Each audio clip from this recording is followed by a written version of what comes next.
This is a story of all-American corporate greed, fraud, deception, bad faith, and the classic insurance company strategy of delaying, misdirecting, stalling, and outright lying in order to pay the absolute bare minimum on policy claims. I'm going to tell you about my ordeal with Lib-er-ty Mutual Home Insurance Company after a tree severely damaged our house and left us displaced for several years. This is how Lib-er-ty tried to trick me into accepting less than we deserved, how I caught them red-handed, escalated it to the highest level of appeal with Lib-er-ty Mutual Corporate, and still got the door shut in my face. I hired an excellent lawyer, took the case to the United States Federal Court, and shockingly, they refused to hear the case. So, I'm presenting my case to the public instead. Beware of Lib-er-ty Mutual. You will not believe how devious and deceitful this insurance giant can be. Granted, my expose here on YouTube is going to be difficult to compete with the $650 million of annual advertising expenses by Lib-er-ty Mutual and $1.5 billion a year by Geico, the agent that wrote the policy for me. But it's my chance to fight back and tell you what to be aware of, what to watch out for, and what to do when your insurance company tries to screw you. I appreciate your interest, liking and sharing this video, and spreading the word. Beware of Lib-er-ty Mutual. And here goes a quick rundown of my case. On March 6, 2021, a huge storm hit Lake Tahoe and caused a giant pine tree to snap in half and crush the back of our house in State Line, Nevada. It ripped the electrical power line off the wall, off the power pole down into the street, and the home was immediately condemned by the fire department. We were displaced for, it turned out to be, a very long time, almost 4 years. So when you have such a catastrophic accident in your home insurance policy covers something called alternative living expenses. They pay you rent when you go find somewhere else to stay while your house is getting fixed. You know, natural disasters like the terrible Los Angeles fires that occurred early in 2025. People are displaced, hopefully not onto the street, thankfully, because their insurance policy will help them get set up and pay rent somewhere else. So after going through an amazing number of hoops and hassles and delays, we finally negotiate to receive a monthly payment in the amount of rent for a similar type of home that we were displaced from. And one of the things that came up in the negotiation was the Lib-er-ty Mutual rep telling me, look, since your home is located in Nevada, you're bound by the Nevada provisions. Please refer to the Nevada provisions document inside that 45-page giant document that's the entire insurance policy. So here's what the Nevada provisions section of my policy says about what is called coverage D. That's for loss of the use of your home, or alternative living expenses. At the start of coverage D, in the Nevada provisions that I am bound by because my home is in Nevada, it says, quote, delete and replace with the following. So anything where it says coverage D in the policy, delete and replace with the following. Fair enough. They do business with a bunch of states. They have the template policy. But in Nevada, you delete the commentary about coverage D in the main policy and replace with the following. Pretty simple. Delete and replace with the following. Not a lot of ambiguity there, right? Okay, let's look at the Nevada provisions. Coverage D. Payment will be for the shortest time required to repair or replace the damage or to permanently relocate your household elsewhere. Again, pretty straightforward. Okay, it was nice to know that we were going to get rent payments, but interestingly, it took freaking forever to get that check out of them. One of the occasions where we waited patiently for a few weeks and I finally called and emailed and bothered them, hey, I still don't see the check. It turns out it was lost in the mail. So, just for fun, I did a little research with U.S. Postal Service. It turns out that indeed 0.1% to 0.5% of mail does in fact get lost. Just as it happened, it would be a five-figure check that got lost out of all that crappy mail that comes into my mailbox every week. So very suspicious, to say the least, that 1 out of 1,000 letters are actually lost, and it happened to be a big fat check from Liberty Mutual. Oh, the second time it didn't come is because we didn't update your address in this portion of the application. Oh, finally, on November 3rd, remember I told you the tree hit early March, so many months later, November 3rd, the agent at Liberty says, hey, how about we do an ACH transfer and I'll put the money right into your account the next day. Hey, you know what? We were lucky enough to survive for that however many months, but think about people displaced by the disaster of Hurricane Katrina, limited resources, the community in New Orleans. They don't have the resources. Absolutely disgraceful that it takes this long to get some money in our hands for rent. Oh, I forgot. Actually, we did get money really quickly. So a few days after reporting the accident in March of 2021, a nice letter comes in the mail from Liberty Mutual. We're so sorry. We're with you. Our heart goes out to you for your loss. And here's half of your claim amount up front to help get you back on your feet, and a check enclosed for $5,000. As I said, a giant tree smashed the back of our house and destroyed it, rendering it condemned. So I called him up. I said, thank you very much for sending the $5,000. I'm going to cash this immediately. And by the way, this is not half of our claim. I think it's going to be for a lot bigger because I can see this 80-foot tree snapped in half and leaning on my house. They couldn't even get the tree out of the house for many months. It was too heavy. They had to get a crane, cut it into sections. Yeah. So anyway, cash that check. So we did get money really early up front. They like to set the mood, set the tone. They're nice, they're friendly, they use positive, helpful, concerning language. They bust out that $5,000 check right away so you can say, gee, isn't Liberty Mutual great? And then they go into their default corporate mode of fraud, deception, bad faith, and the things that I'm going to detail shortly. Oh, regarding the claim to fix the house. So we have two things at play here: the alternative living expenses, the rent payment, and you deal with home office for that. And then you have an adjuster to help determine how much money you're going to get to fix the roof and the windows and rebuild the back wall and all those things. So there's the repair claim, and then there's the alternative living expenses claim. And again, more incompetency, delays, and seemingly suspicious, deceptive behavior by Liberty. So for weeks and weeks, I'm dealing with incompetent office staff telling them, I don't think this is a minor deal. I think you're going to have to get someone out there to look at the house. How do we get started? So for weeks and weeks, I'm going back and forth with people that don't know what they're doing. Finally, my claim is transferred to the large loss department, and they start getting things into gear, sending out these highly paid, highly skilled inspectors to check out the damage. And I thought this was like, all right, hey, the inspector's coming. Got to meet him at 3 p.m., show him around. These were actually fraud inspectors, like arson inspectors. So the first two people, one of them flew from Alabama to Nevada to do the job, and the other one came from many hours drive somewhere else in the West Coast.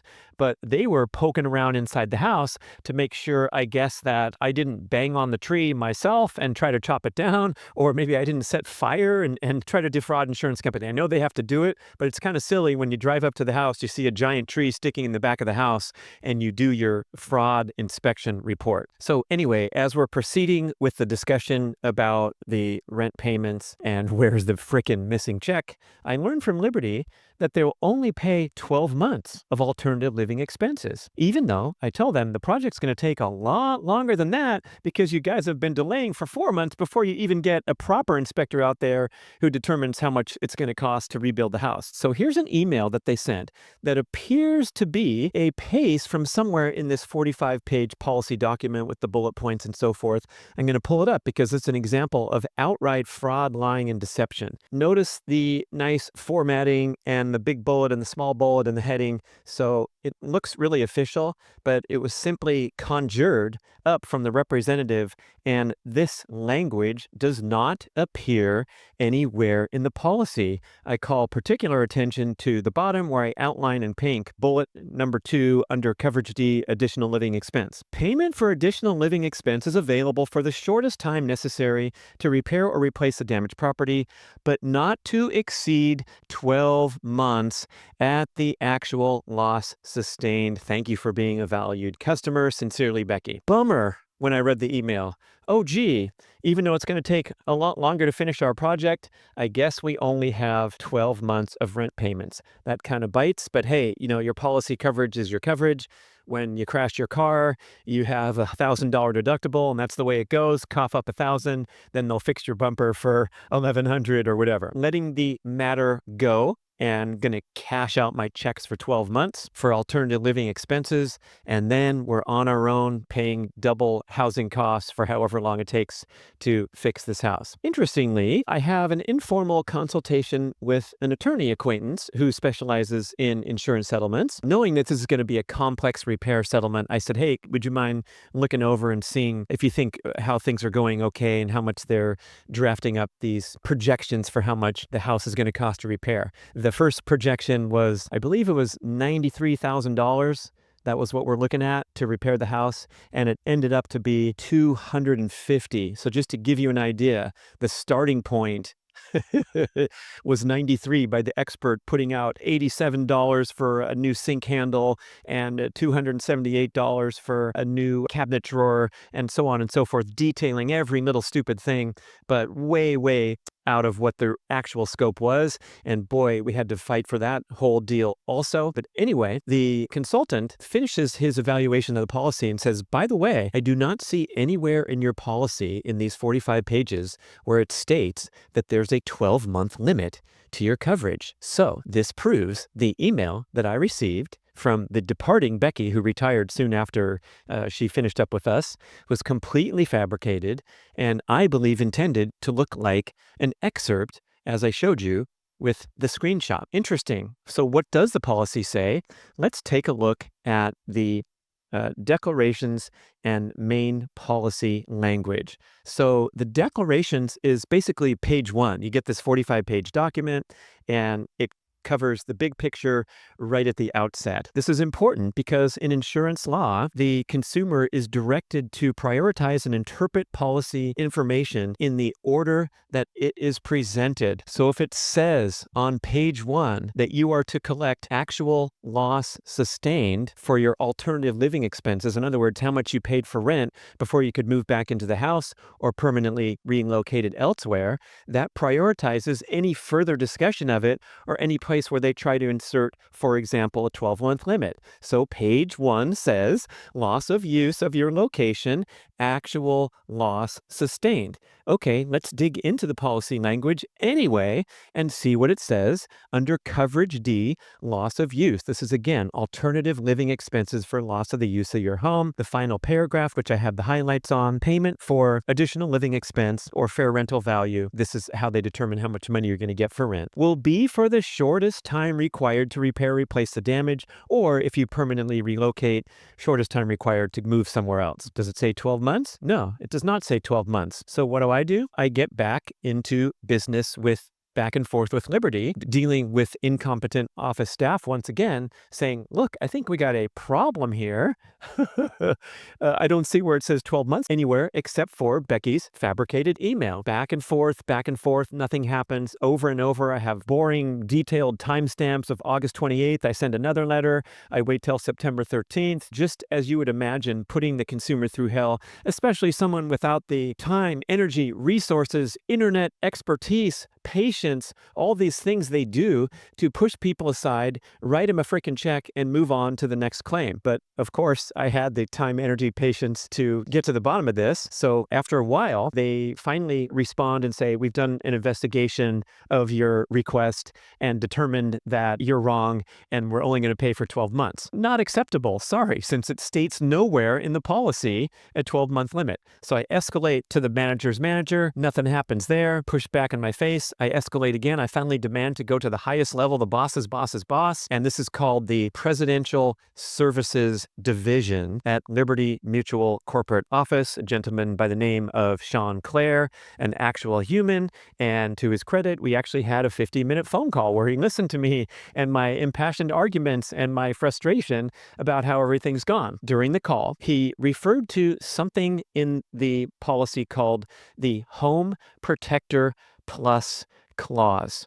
and inform me that the Home Protector Plus section of my policy supersedes everything else. So I am to ignore the declarations page 1 of the policy. I am to ignore the main policy language that I showed you, and I'm also to ignore, counterintuitively and nonsensically, the Nevada provisions where it says coverage D, delete and replace with the following. Okay, again, all illegal, fraudulent, deceptive, and in extremely bad faith. And I say illegal because insurance policy law states that you interpret the policy in the order that the information is presented. Furthermore, there is a notion of insurance law called the ambiguity doctrine. And the ambiguity doctrine states that confusing language or potentially ambiguous language in an insurance policy, when there is a dispute, it goes in favor of the policyholder.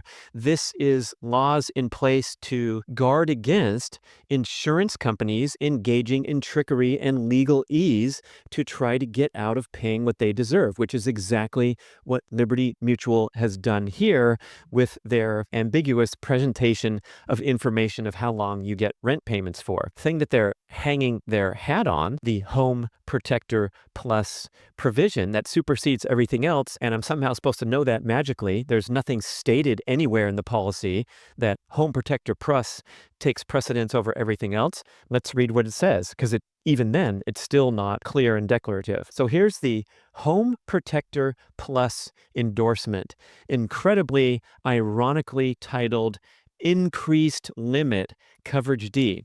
So the little legalese that they are sending me to limit my rent payments to 1 year is titled Increased Limit. And nowhere does it state here that this is to supersede the Nevada provisions, to supersede page 1, to supersede the main policy language. But here's what it does say, and we do have that 12-month item coming in here for the first time. We will pay the amount of loss covered in coverage G, which is actually sustained by you, during the 12 consecutive months following the date of loss, comma, subject to the periods of time under paragraphs 1, 2, and 3 of coverage D, loss of use. Pretty confusing sentence, right? But subject to the periods of time has actual meaning in insurance law. Subject to, as those of you English students watching know, means that there's conditions. It's not just cut and dried 12 consecutive months following the date of loss, period. It's following the date of loss, comma, subject to the period of time in paragraphs 1, 2, and 3. And when you go read paragraphs 1, 2, and 3, it says time required to repair the home or relocate permanently. So even their argument, even what they're hanging their hat on to stop paying, is ambiguous, confusing, and deceptive. So I mentioned the difference between a comma and a period. Today's English lesson, and the term subject to, especially in terms of legal interpretations, has rich and deep meaning. But get this. As I pull up the letter to the office staff, I write, it's further confusing. On your yellow highlighted answer, you cut off half of the sentence that you excerpted from the policy by using a period instead of the comma. You left out the subject to the periods of time clause. This type of communication is getting frustrating in the same manner as the email message from Becky when she wrote ALE not to exceed 12 months, despite that language not appearing anywhere in the policy. And I give Liberty office staff a little lecture on the ambiguity doctrine, but calling them out for switching out that comma to a period. Hey, sometimes we probably do that in our emails back and forth and whatever business you're in. I don't know if it's insurance policy and dealing with an upset customer who's challenging you, but yeah, don't break up sentences because it changes the meaning. And in this case, the meaning has many, many thousands of dollars riding on it. Again, that's fraudulent, deceptive, bad faith.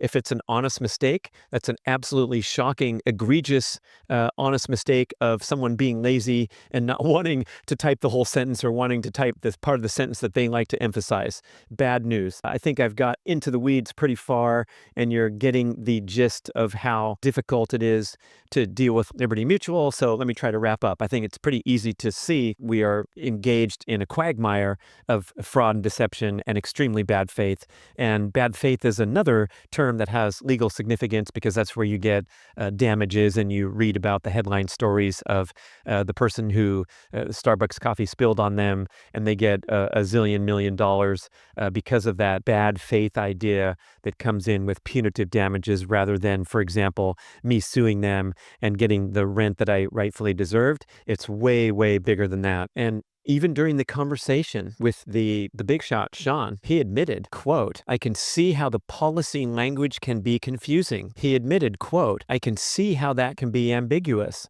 I have many other quotes from him. As I told you, he was fair and understanding. And listen, we talked for 50 minutes, 50 minutes. Again, at the very end, I said, Sean, I know you have to do what you got to do in your position, but I also know that I caught you red-handed, and I want to give you one more chance to do the right thing. I don't want to sue you. I don't want to make a big mess. All I'm asking for is you continue paying my rent until the home is fixed. And he said, as a policyholder, you have a right to engage legal counsel if you feel you need to and have a dispute. All right, that was his last chance. Then we went to town. We prepared a magnificent 38-page presentation with my excellent lawyer specializing in insurance law, Patrick Lib-er-ty of Lib-er-ty and Associates, Reno, Nevada. We presented this to the federal court in Nevada, and they decided not to hear the case. We have a strong suspicion that this judge and her staff, including, what do you call them, clerks, the interns, the law students, someone looked at our 38-page presentation, and it was so complex and so far over their heads that they went with Liberty Mutual's response from fancy-pantsy, high-profile Las Vegas law firm was only 3 pages. They said, the limits are 12 months from actual loss sustained, as you can see in the policy, so this case is nonsense, versus our 38-page thing, which you really have to roll up your sleeves and dig into and understand and interpret. So we got denied by the judge in Nevada. We appealed to United States Federal Court in San Francisco, California, and by a vote of 2-1, they too refused to hear the case. But in the dissenting vote, the one judge in federal court absolutely embraced and understood everything we presented, and of course communicated that in their dissenting opinion. Unfortunately, the other 2 judges didn't see it that way, and so the case was never heard in court. I'm appealing to the Nevada Division of Insurance to inform them and get them to do some watchdogging on Liberty Mutual. Interestingly, this is my second engagement with the Nevada Department of Insurance. The first time was incredibly successful because during the repair claim, when we were fixing the house and trying to settle up and get our various payments from them over the course of the repair, we got a note in the mail that they were canceling our home insurance. And I'm like, wait, I don't think you can do that because we're in the middle of the claim. And they said, yes, we can. Goodbye, thank you very much. So I was forced out into the street with dudes climbing on ladders at my property every single day and picking up big pieces of plywood when snowstorms are a-coming and balancing on rafters, risking their lives to try to build this house. But all of a sudden, I am dropped and have no home insurance coverage. I looked around, I hit up many different insurance carriers, every one of them, of course, saying, I'm sorry, but we can't write a policy while the home is under an active claim. Could you imagine driving around town with your car bumper halfway off, trying to get insured by Mercury or Geico? Sorry, dude, your car's halfway broken. We can't insure it. That is literally what Lib-er-ty did to us with our house. You can see the power that the Nevada Division of Insurance has because I filed a complaint with their little online portal. I said, hey, we're in the middle of a claim and we just got canceled by Lib-er-ty and I can't find any other insurance and I have to have insurance by law and I'm screwed because dudes are climbing on ladders at my house right now. A few days later, go to my mailbox and I get a letter from Liberty Mutual and it says, here's your receipt for your payment for insurance for the year 2024-2025. Nothing else. No, hey, we reconsidered and decided to renew you. Hey, sorry about that false start. No hard feelings. Nope. They got put up on the board by Nevada Division of Insurance, immediately recalibrated and renewed our policy, of course, for triple the premium that we paid before the accident. Also, when we were going back and forth with the case when it was filed in federal court, the hoofy-poofy high-priced law firm in Las Vegas that was representing Lib-er-ty actually floated the idea to my attorney of a settlement. They said it would be near six figures, but definitely not over six figures. And I told them to go F themselves because our damages were a lot more than that. And also the pain and suffering and emotional stress. I'm like, no, I'm not taking their little bone. So there goes another tip, maybe for those of you watching at home, a takeaway. Maybe you should take the bones from big giant insurance companies that have more resources and more ability to drag things out forever. But I said no because I believe strongly in our case. And now, okay, where does that leave us? The court wouldn't hear our case. So I'm certainly glad to present it here in the public forum. Being burdened with this double housing costs for over 3 years, the legal costs for the case, and a 15% commission on our repair settlement. Remember, we got paid to fix the house, but I had to pay out quite a bit because I hired an independent consultant. I think it was a great idea. They took a deserved 15% commission, but I had to do it because I didn't trust Liberty Mutual. And I was right not to trust Liberty Mutual because remember, they offered me $93,000 at first to fix this catastrophic home damage. And we ended up getting $250,000 total. Of course, happy to pay out that big commission, but another tip, definitely hire an independent adjuster to go up head to head against the insurance company rather than trying to take this on as a honest and trusting policyholder. There's no reason to trust the big giant insurance companies at all. Beware, get yourself protected, get yourself expert help, read your policy carefully. Thank you so much for watching, and I appreciate you spreading the word, sharing the message. Beware of Liberty Mutual. They engage in fraud, deception, and bad faith.